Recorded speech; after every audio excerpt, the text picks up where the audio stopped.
When you know better, you do better.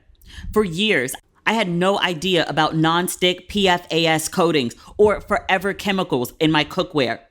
But now that I know, I have to make smarter decisions. And that means when I prepare my meals, I have to use cookware that is non-toxic.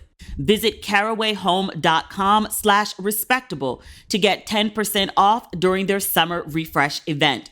Certain exclusions apply. That's carawayhome.com/respectable or use code respectable at checkout. Caraway, non-toxic cookware made modern.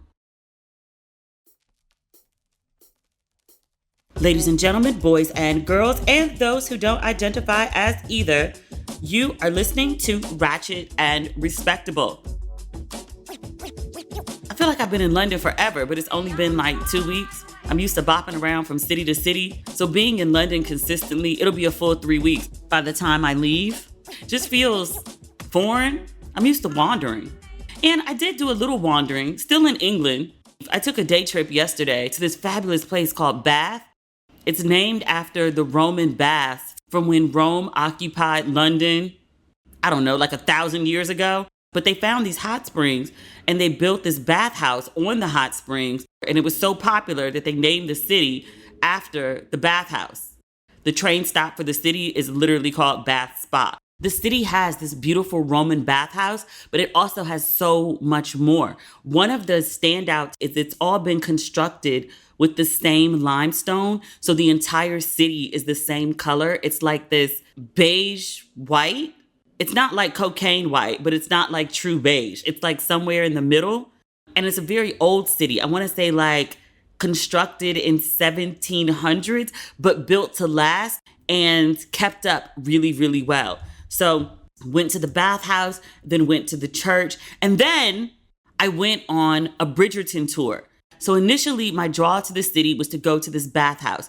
Not when I was studying abroad in London, but the following summer, I'd come back to London, I think for like 6 weeks, 2 months, to babysit these kids from Long Island. They were doing a summer abroad. And because I lived in London, I got hired to come back and I say babysit, but the kids were like, I don't know, 16, 17. They were all juniors and seniors. We had like 2 real adults in their 50s who organized the trips. And then they had us as like the, for lack of a better word, RAs to look over and better relate to the kids. I think I was 21, 22. It was after my first year of grad school, 22. I think I turned 22 on the trip. So I was only like 6 years older than the kids, but it makes a world of difference at that age. But we've gone to Bath and there's a picture of me sitting by the water. I really wanted to go back. One, because I wasn't really into architecture and history and all of those things back then. I went because it was part of my job. But since I've been here, I've been retracing my steps as a young woman when I lived here as a student, and then also from the trip that I just mentioned. So I just wanted to go back because I'm actually interested in the history and the architecture now and the pictures. And I just wanted to go back to a place that I'd been to, as a kid. And it was so worth it. The bathhouse was amazing, but also the city of Bath. But while I was researching Bath, I found out that a good chunk, not all, but a good chunk of Bridgerton is actually filmed in Bath, particularly the exteriors. Even though Bridgerton is set in London in the early 1800s, shutting down the streets of London is much harder. So they film a lot of the show in Bath and call it London. But I did this 2-hour walking tour. I didn't realize how much of a complete nerd I was.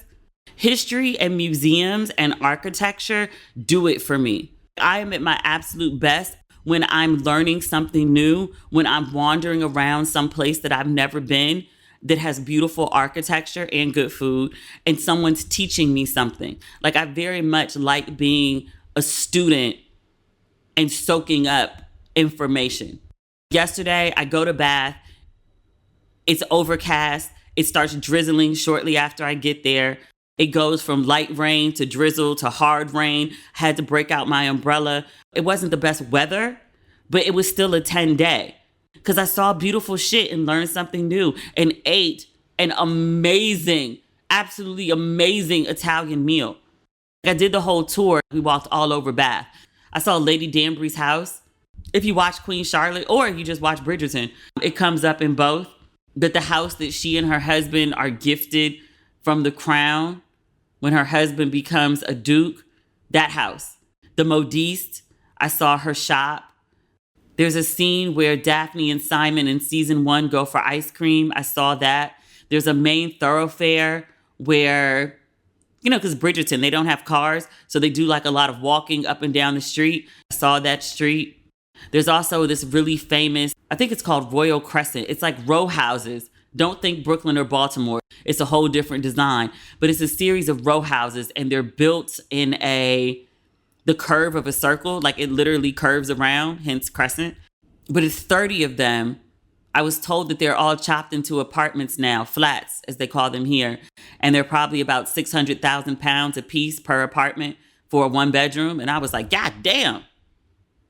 Still cheaper than LA. And then it was just like a lot of like Bridgerton fun facts. Like season 1, Daphne alone had 100 outfit changes, and there were 7,500 period costumes specifically made just for season 1. I love nerd shit like this. It made me so happy. And Bridgerton, I still put on to go to sleep sometimes. I like the pacing of the language on the show. Same reason I used to watch West Wing. It's like soothing. Season 2 of Bridgerton didn't really love. Queen Charlotte did love. And some of Queen Charlotte, obviously, it's a different time period, but it's the same city, was also filmed there too.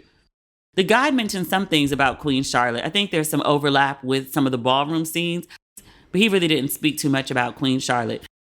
He did say that Bridgerton 3 has been filmed. He was like, I don't know if they filmed everything, but he was like, but they did come back here to Bath and film. So I was like, yes. Even if I complain about it, I'm gonna watch it. He said 85 million people watched season 1 of Bridgerton. I knew it was popular. I knew it was popular in multiple countries. I didn't realize it was 85 million people popular. I was like, that's like Who Shot JR type numbers. 85 million off streaming with all the competition for all the other shows, just on Netflix, but also like other streamers. 85 million is a lot of eyeballs. Shonda better get all her money, all her money. That exec who didn't give her Disney tickets, I hope they choke a little bit every day. I don't want them to die. I just want them to choke a little bit. You let the Shonda walk away? How dare you? I also went to, it's another 10-day. I went to this Black-owned, it's called Black-owned Hackney. It's a street festival in Hackney. Hackney, I don't know what to compare it to.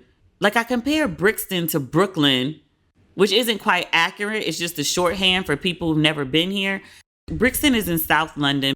Hackney is in East London. I don't necessarily think of Black folks in East London, but they was all out there when I went because it's a Black-owned festival. But when I got off the train, I saw a Black-owned beauty supply store and a KFC, which says to me that Black people are near. People might be like, really, you saw fried chicken and you thought Black people? I saw the beauty supply store first, and then I saw the KFC. And the two combined, I was like, Black people live here. It was the Black beauty supply store that gave it away. It was pouring down rain when I got to the festival. And it was really just like an outdoor street market. But it was a whole lot of vendors and still a whole lot of people in the pouring rain. And I was really mad that it was raining because I was like, yo, this would be a whole vibe, a whole good look on not even a sunny day. It's London. That's asking for a lot. But on a day when it's not raining, it's a 3-day festival. I didn't make it to the last day. And I was like mad that I didn't try to go on Friday and Saturday. That's my bad. But it was still cute. And the food smelled amazing. You know, all the people in London that are kind of around my age are first generation, either from Jamaica or West Africa. You can find Jamaican and West African food in London the same way you do in Harlem. I feel like Harlem is more where the African population lands and Brooklyn is more where the Caribbean population lands. That's not a pure science, but just as a general overview. But there's mad Jamaican restaurants here. Over half the restaurants that were at the festival were Jamaican. I mean, I lived in Crown Heights, Brooklyn forever and a day. Like, I like Caribbean food in general, but also a lot of Jamaican food and a lot of Trini food. I love me some Trini food. My God, them people could cook. I dated this Trini dude years ago. Horrible boyfriend, horrible person, but his sister could cook her ass off. I stayed with him probably an extra 6 weeks just so I could have Thanksgiving. So stupid. The food was that good. Like I started distancing, but I made sure I got my Thanksgiving invite. Then there was this place on Franklin in Crown Heights. I don't remember the name of it, but it had this red and white on it. I think it was like Franklin and St. John's. It was always a line, always a long ass wait. Best food ever. So I get to the street festival. Again, it's pouring down rain. I had my umbrella. This is before I lost it. I lost it in Bath. Got there and I was like, I know you fucking lying with all this rain pouring down, but the food smelled so good. I found a spot that had the longest line of people and got in line for that. I don't know these restaurants, but these black people do. And if they're going to wait in line in the rain for this food is goddamn good. And I stood in line for 30 minutes for some jerk salmon and some macaroni pie. They also had a soft shell crab sandwich, and I was going to get it, but they didn't have plastic bags. And I was like, I'm not walking around carrying 2 cartons of food. I'm just not. I waited another 10 minutes to get my food. If Jamaican restaurants ain't nothing else, they consistent. But the lady behind the counter was actually nice and didn't have gold teeth. Because usually that's the sign that food's going to be really good. If the person behind the counter has like a nasty attitude and a mouthful of gold. Got the food, couldn't eat in the rain, was going to carry it all the way back to the house. But walking back to the train station, there was this overpass. And so I just put my umbrella down and leaned up against the wall. It was some other people doing it too. It wasn't just me. And ate my hot ass food because I really didn't want to reheat it out of a little biodegradable carton that threatened to fall apart any moment with one of them little flimsy biodegradable forks. Just like half fork, half spoon. I fucked that food up. It was so good. It was more mac and cheese than macaroni pie, which I was really surprised by. I really wanted mac and cheese, but I had my mouth ready for macaroni pie because I was like, I'm not America. I don't expect it to be American. And I just went to a Jamaican restaurant, but they got like that perfect mix. It wasn't necessarily macaroni noodles, but pasta is pasta. But they got the combination of the cheese right. It was so good. I would really fight somebody right now for a fresh pan, like a whole pan of somebody's like black mama or grandmama's mac and cheese. I meant to have my mother teach me how to make it before I left for Ghana and, just didn't so I could make it for myself. But it's for the best because I'd be sitting up in here eating mac and cheese every day, be big as a goddamn house. I told y'all I lost weight. Not really even intentionally. I just be walking like miles every day, like minimum 10,000 steps, which is like 4 miles, 4.5 miles. But some days, most days, like 6 miles. Some days 10 miles. Some days 12 miles. Like it's a lot. It's impossible to walk that much and not, it wasn't really intentional, shrink. Told you I stood up one day and my waist beads fell off. And I was like, okay, like we're getting a little out of control now. So I got this bright idea to cut my waist beads and put them back on my actual waist. They'd fall into the top of my hip and then they fell off. So I was like, let's put them back where they were because you've lost a significant amount of weight. Like, let's put the waist beads back on your actual waist. I tied them too tight. And so now, like, I feel constricted moving around. And so now I feel obligated to go work out because I don't want to cut my waist beads off, but I don't want them this tight. So now I feel like I have to go shrink myself intentionally just to get my waist beads to loosen up. This wasn't the brightest idea, but I refused to take the waist beads off. Like, I've had them on for 3 years. Even when I was cutting them, like, I was mindful, like, not to actually take the whole thing off. Like, I just cut it and pulled the beads off. And it's not even like a religious thing. I don't know why I'm so tied to them. Like, I very well could take them off. And then now I actually miss them being on my hip because I felt like sexy with them. And now they're on my waist and they generally feel like weight management as opposed to like, pretty. So now when I go back to Ghana, 2 months, I got 2 months. I'm going to get another set of waist beads. I mean, keep the ones that I have. So I have like a waist set and then also like a hip set. Don't ask. I miss my waist beads being where they were. And I don't know how long I'm going to have to work out to get them back on my hip. Like, how small do I have to be? Like, my hip will have to be the current side of my waist to get them back on my hip. I really didn't think this through very well. It sounded like a good idea at like 7 a.m. when I was half awake because I was up at the crack of dawn because upstairs smells like fucking sewage. I'm still at war with the owner of my apartment and Airbnb who's like, well, we can't do anything because the owner refuses. And I'm like, so you just want me to sit in sewage and like no refund, not offer to move me, like nothing? Nothing? The last conversation, I was like, I'm sorry, is this your official response in writing? Can I publish this? I'm waiting for a response back on that. I've been having major FOMO about Beyoncé. Most of my friends still live in New York and Beyoncé just performed. Everyone and their mother went to the Beyoncé concert. I mean, friends and also friends in my head. Like Oprah and Gail were there with Mama Tina, and Oprah actually knew the words, and I was like, this is the first. Oprah was getting her life at the Beyoncé concert. Everybody did. My whole friend set. All the Essence girls, they were there. Everyone dressed to the nines. And mind you, I've seen the concert. Like, I saw it 2 months ago and declined to go back because I saw her in Paris, and then she came to London and some friends were in town. I'm like, we have an extra ticket. Like, just come. And I was like, no, I'm good. And now I'm sitting there watching everybody go in New York. And I was like, yo, I have FOMO. I want to be in New York seeing Beyonce. I have FOMO over the weirdest things. Literally, things I've already done and seen. But she keeps changing outfits. It really makes a difference. It's actually kind of brilliant. So even though it's like the same choreography in the same show, I feel like I'm getting something different. She still hasn't been to Atlanta yet. I think that's coming up soon. They gonna act an ass. Because it's Atlanta. They just the extra people. They gonna act an ass. I can't wait. I'm really in it for the outfits. I can't wait. Has she been to DC yet? I don't feel like I've seen my whole DC crew at the concert. I saw a lot of the DC girls in Europe at the concert, but I don't feel like I've seen like the other half of DC girls at the concert yet. Are you searching for delicious, ready-to-eat meals you can get delivered, but feel lost about where to start? Take Sakara's all-new science-backed nutrition quiz. Sakara's new Easy Quiz gets rid of the guesswork, recommending the Sakara program and products that are ideal for your needs and your schedule. It's actually fun to take, and in just a few minutes, you'll know which of their plant-rich offerings is perfect for you. Sakara brings expertly designed organic nutrition programs and wellness essentials right to your door. Their science-backed, ready-to-eat meals deliver results you can see and feel. From weight management and ease bloat to boosted energy and clearer skin. And I love how good their meals are. And right now, Sakara is offering our listeners 20% off their first order when they go to sakara.com/ratchet or enter code RATCHET at checkout.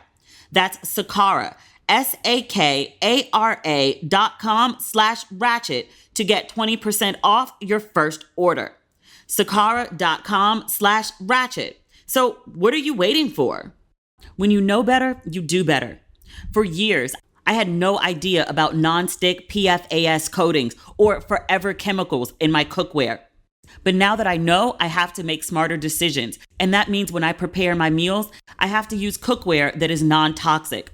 Caraway makes cookware with the convenience of nonstick without the concerns of toxic forever chemicals. So I get the best of both worlds. I love cooking with Caraway, as much for the cuteness of the cookware to the easy cleanup. That nonstick makes a huge difference. If you're looking to spice up your kitchen and keep your cleaning to a minimum, try Caraway. Caraway's internet famous kitchenware is a staple for any home and comes in various modern shades to fit any design aesthetic. And their non-toxic kitchenware means food can be prepared with peace of mind that no hard-to-pronounce chemicals will leach into your healthy ingredients.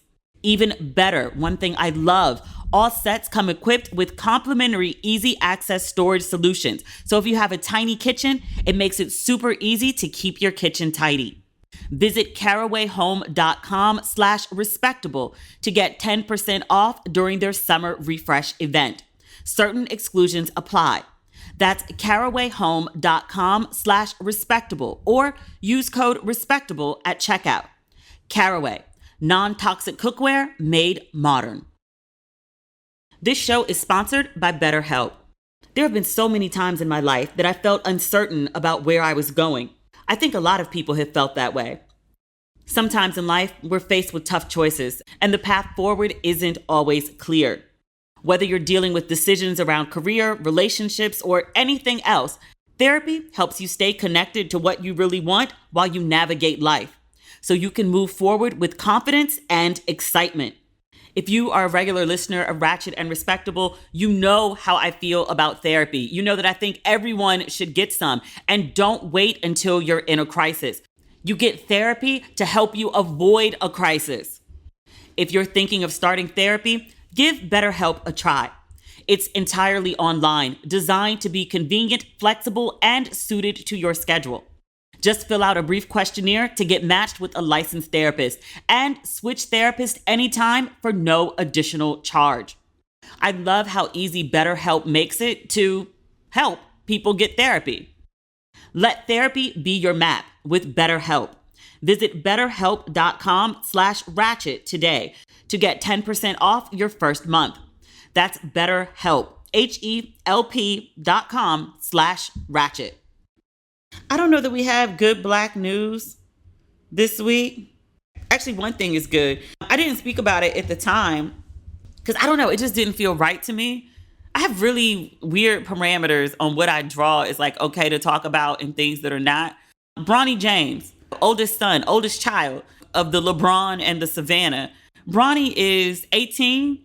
He was training last week and he had a cardiac arrest, and I don't know if that's fancy name for a heart attack or it's just something involving the heart.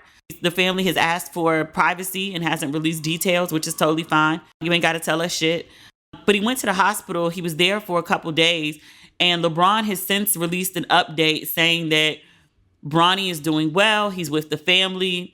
He sees the prayers. He thanks everyone for them. He said the family will have more to say when they're ready, which is fine, or not. You never have to say shit. Like, it's a medical condition. This is none of our business. I appreciate the update telling us that he's okay. I heard the story about the cardiac arrest, and I guess maybe because he's 18. He's legally an adult, but I've watched this kid grow up. I'm literally old enough to be his mom. And just talking about a kid's cardiac arrest on this particular platform, because we kiki and we joke and we talk about a bunch of stuff. It just didn't feel right to me to talk about that as a news item when the kid was still in a condition that we didn't know if he was in good condition. We didn't know if he was okay. It just didn't feel right. So I didn't mention it when it happened. If he was older, I would have probably said something, but it's just, he's a kid. He's 18, he's a baby. I did pray for him though. And I prayed for his family because I can't imagine any kid sick, but your 18-year-old who's predestined pretty much to go to the NBA. Like he's signed to go to USC. Who knows how long he'll stay there. So you assume he's in good health. You look at him and he's strong, he's sturdy, he runs every day, he plays basketball every day. You assume that he's healthy. Everything is as good on the inside as it is on the outside. He's also young. So you just assume, but cardiac arrest in an 18-year-old? I was really worried about him. I was very relieved when his father said that he was doing okay and he's back with the family. He posted a video of him playing the piano. And not that that's running up and down the court, but I was like, all right, he's sitting up, he's alert, the mind is sharp. My prayers still go out to the James family. The kid seems to be okay. I'm sure he's got the best medical care available. But as parents, this ain't even my kid and I'm shook. His parents had to be out of their fucking minds. Obviously, I'm not a parent. I would imagine that they not fully recovered even now. Pray for the baby, obviously. But also, I pray for the parents because that's some terrible, horrible, scary shit. Also, Iyanla Vanzant. Yeah, I'm probably not going to make it through this segment without crying.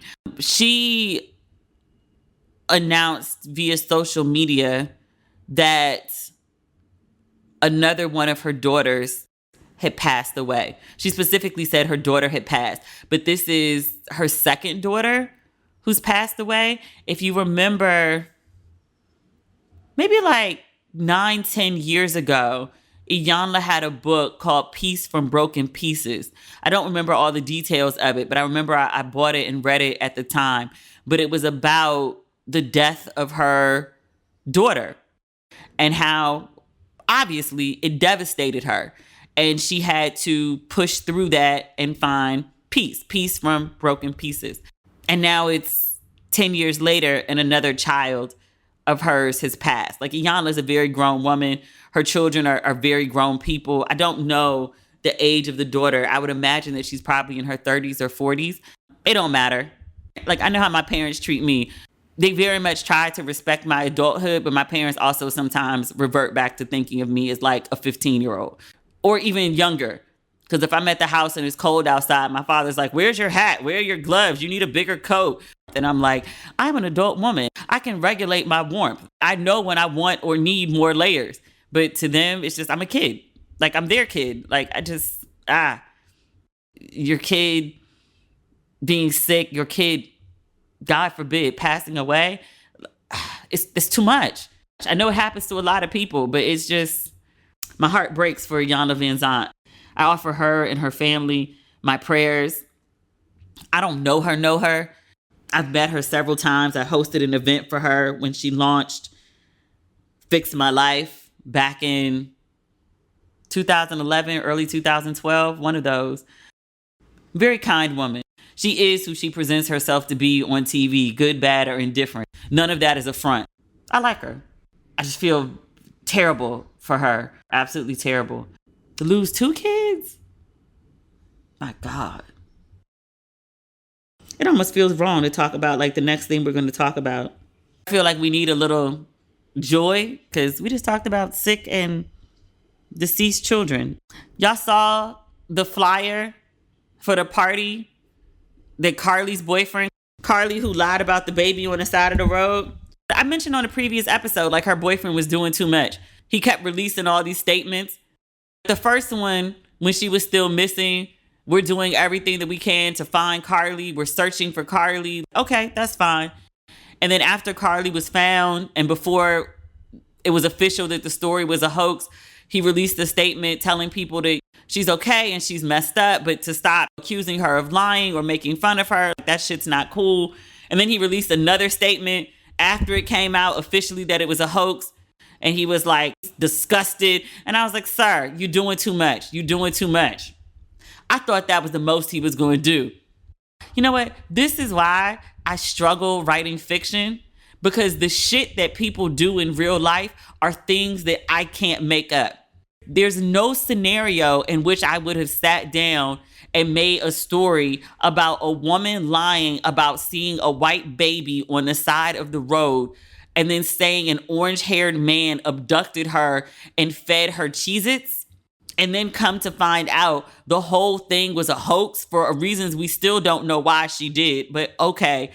And that she would have this rogue boyfriend who may or may not have been her actual boyfriend at the time of the abduction, but publicly pretended to be in order to like get his name out there. And then said boyfriend, after finding out that the whole situation was a hoax, would then use his newfound popularity for making a bunch of social media updates during an abduction crisis, that he would use that popularity to become a D-list celebrity hosting parties in Atlanta, and the theme of the party would be search and rescue.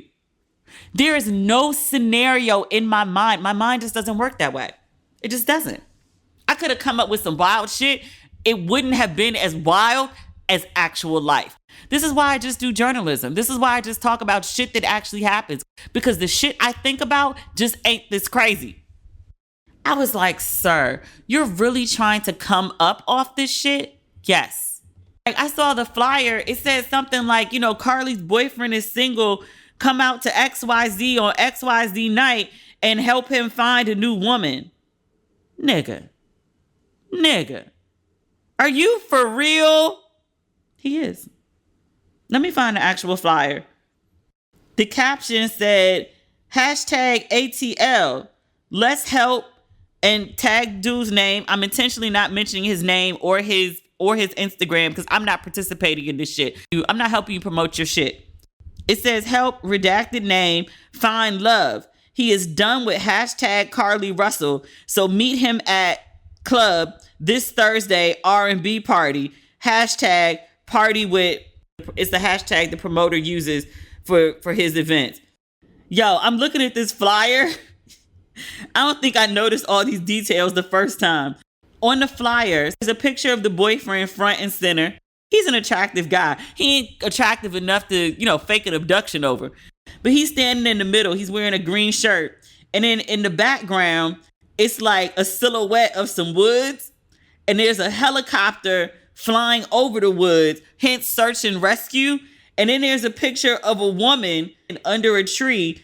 And the woman, her hands are extended above her head. It looks like she's jumping, like her whole body is making an X motion.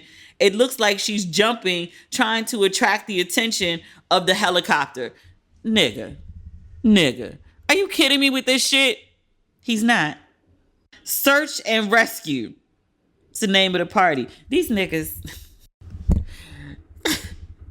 I'm going to say it again. People be like, Audacity must be on sale. This ain't no regular level of Audacity. Audacity is paying people good money to use it. Sir, this was an American tragedy. This was a hoax. And you are exploiting this situation for your own personal come up. And not even like, you know what, I'm going to start hosting events to talk about toxic women, toxic relationships, how to exit a toxic situation. He didn't go start a podcast. This nigga is doing parties in Atlanta. I'm talking about he looking for the next because Carlee is his ex. Sir, have you no shame? Have you no limits? Apparently not. Speaking of people with no limits, I saw this video. I think Cardi was performing in Vegas. The video, she came out on the stage. She was just getting ready to begin the song, and this woman threw a cup of water on her. And Cardi got mad and threw the microphone back at the woman. It thumped like hell. I was like, I hope it hit the lady in the face. Because who the fuck does that? Like, one, I'm not throwing shit on people, but I'm also like a grown lady. But even 10 years ago, when it was part of the culture, because reality TV featured these women who would throw bottles all the time or throw water in people's faces, like it was a regular thing on the shows. It became part of the culture, like people thought it was normal. The 2 times I know of somebody doing that shit, one of them got arrested and the other one got her ass beat. Not some shit you should try at home. But I thought doing crazy shit like that had left the culture. Like I thought people understood shit you see on TV or shit you see in skits online. You can't try this shit in the real world. But apparently there's been this trend of people going to concerts and throwing shit at the performers. I can't remember the name of the girl. Did somebody throw a cell phone at her? She ended up having to get stitches in her face. Like she was really fucked up. But there's been a couple instances of people throwing stuff at the performers. I don't understand why you would pay to go to a concert for any amount of money. It could be $5, but I don't understand why you would pay to go to the concert. You either paid good money to sit up front or you got there early so you could be close enough to the stage to actually be able to throw something that reaches the artist. Who has this amount of time and or money and or stupid to waste? Apparently a few people do. Because this woman went to this Cardi concert and it's Cardi, so she's drawing a big crowd. You paid good money and got there early to stand to be close to the stage. And then when Cardi comes out, you throw water on her. Cardi got pissed. She got hit with the water. It took her a half a second to register what happened. And she threw the microphone at the chick. Now I hope she hit the right lady. Somebody is suing her. I got up this morning and it was all over the blogs. Did she hit the wrong woman? Because I watched the video from several different angles. I thought the right woman got hit. But there's some question as to whether she hit the right woman or not. And who exactly is the woman suing? Did she hit the wrong woman and that woman suing her for Cardi throwing the mic at her? Or did the woman who threw the ice, is she trying to sue? I was like, lady, you got a lot of fucking audacity. If you threw some ice at somebody and then they threw a microphone back at you and then you're trying to sue them for battery after you started the shit. And I was like, there's certain artists I just wouldn't really play with like that. I can't really think of who I would actually try it with because my mind just doesn't work that way. But I was like, Cardi and Monica are 2 people I would not play with. Monica jumped off the stage the other day. Nobody hit her or threw water at her. A man hit a woman in the audience, and Monica's my age. Monica jumped off the goddamn stage and was about that life, ready to brawl. Monica don't play that shit. I wouldn't play with her. The woman's nickname is Gunica. I wouldn't play with her. Cardi's another one. Cardi will fight. We've seen this on multiple occasions. She was in court forever and a day for trying to fight some women at a strip club over Offset. There was another occasion that was on video. She tried to fight Nicki Minaj. I think that was a 2-way thing. I don't remember who started that. But a fight was imminent. Whether Cardi started it or whether Cardi was trying to end it. There was video of them trying to fight at the Met Gala. Cardi is from the Bronx. And she don't even try to act like I'm from a cleaned up version. She's very, very Bronx. That's not somebody who I would ever think to, you know what, let me try this shit real quick. I don't think Beyonce would hop off the stage. I don't think Beyonce would throw a microphone at you, but security is fucking you up. People are really trying it these days. And I'm like, yo, this is not scripted TV. Reality TV is completely and utterly scripted. It might not be scripted to the cast. It's scripted to the producers. Everything that happens, they pretty much know it's going to happen. You get some wild cards every now and again, but like literally they write out beats for the show. You can't just wing it. Look at the credits for reality TV. There's a story editor for a reason. People be trying it. And I'm like, yeah, you try that TV shit in real life. Get a microphone bopped at your head. I really do hope she hit the right woman, because she hit the wrong person. That's not right. And she would need to pay up for that, even though I think her throwing the microphone, if it hit the right person, I'd be completely fine with it. If it hit the wrong person, which is a chance you take when you throw a microphone, then she probably will need to run that lady some rightful coin. It's unfortunate. Because someone assaulted her. Throwing water in someone's face counts as assault. We're going to end up going to concerts and people going to be performing behind glass barriers and shit. These crazy attendees throwing shit about to ruin it for everyone. Or people just not gonna come to the edge of the stage no more.